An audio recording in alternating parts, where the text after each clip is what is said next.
జరగబోయే mock drill కు సంబంధించి అన్ని రాష్ట్రాల సీఎస్లు పోలీసు ఉన్నతాధికారులతో కేంద్ర హోంశాఖ రివ్యూ నిర్వహించింది. దేశ భద్రత, వైమానిక దాడులను ఎదుర్కోవడం వంటి అంశాలపై చర్చించింది.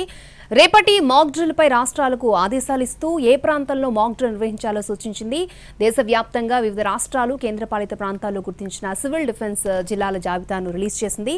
ఈ జాబితాను 3 వర్గాలుగా విభజించింది. కేటగిరీ 1, 2, 3గా విభజించింది. అలాగే ప్రధాని నివాసం, త్రివిధ దళాల హెడ్ క్వార్టర్స్ ఉండడంతో ఢిల్లీలో మొదటి కేటగిరీగా, విశాఖపట్నం, హైదరాబాద్లను కేటగిరీ 2గా విభజించారు అధికారులు. విశాఖపట్నాన్ని కేటగిరీ 2గా విభజించిన నేపథ్యంలో అక్కడ మాక్ డ్రిల్ కి సంబంధించి ఎటువంటి ఏర్పాట్లు చేస్తున్నారు అనే విషయాలు వివరించడానికి వైజాగ్ నుంచి మా ప్రతినిధి రవిచంద్ర లైవ్ లో సిద్ధంగా ఉన్నారు. రవిచంద్ర, అక్షయ, ఎయిర్ డిఫెన్స్ మాక్ డ్రిల్ కి సంబంధించి విశాఖపట్నంలో విస్తృతమైన ఏర్పాట్లు జరుగుతున్నాయి.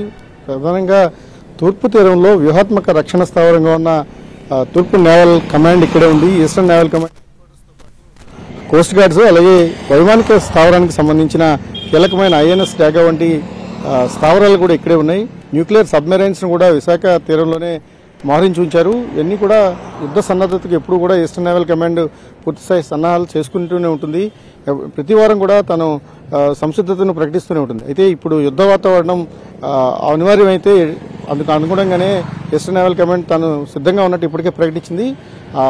సెలవులు అన్నింటినీ కూడా రద్దు చేసుకున్నారు. అటు సబ్మెరైన్స్లో పనిచేసే వాళ్ళు కావచ్చు, లేకపోతే ఎయిర్ ఫోర్స్ కానీ నేవీలో పనిచేసే వాళ్ళందరూ కూడా సెలవులు రద్దు చేయడంతో పాటు పూర్తి స్థాయిలో ఈస్టర్న్ నేవల్ కమాండ్ సన్నాహాలు పూర్తి చేసుకునే ఉంది. రేపు మాక్ డ్రిల్కు ప్రధానంగా ఐఎన్ఎస్ డేగా లేకపోతే బీచ్ రోడ్ వంటి ప్రాంతాలను ఎంచుకునే అవకాశం ఉంది. దాన్ని పూర్తి సీక్రెట్గా అధికారులు నిర్వహించబోతున్నారు. మాక్ డ్రిల్ జరిగే ప్రాంతం చాలా సెన్సిటివ్ జోన్ అయి ఉంటుంది. ప్రధానంగా విశాఖపట్నానికి సంబంధించినంత వరకు చమురు, సహజవాయు నిక్షేపాల కేంద్రంగా కూడా ఉంది. ఇక్కడ హెచ్పీసీఎల్ వంటి బడా పరిశ్రమలు ఉన్నాయి.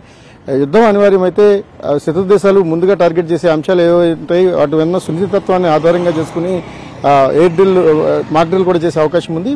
ప్రధానంగా ఈస్టర్న్ నేవల్ కమాండ్కి సంబంధించిన ప్రధానమైన వాయు స్థావరం ఏదైతే ఉందో ఐఎన్ఎస్ డాగా ఎయిర్పోర్ట్ను ఆధారంగా చేసుకుని రేపు మాక్ డ్రిల్ చేసే అవకాశం ఉన్నట్టుగా అధికార వర్గాల నుంచి వస్తున్న సమాచారం. డ్రిల్కి సంబంధించి మరికొంత క్లారిటీ రావాల్సిన అవసరం ఉంది. కానీ ఏదైనా కేటగిరీ 2గా దీన్ని ఎంపిక చేసిన తర్వాత పూర్తి స్థాయిలో ఈస్టర్న్ నేవల్ కమాండ్ అయితే సమర్థంగానే ఉంది. ఇప్పటికే నేవీకి సంబంధించిన నౌకలు కూడా గస్తీని విస్తృతం చేసిన పరిస్థితి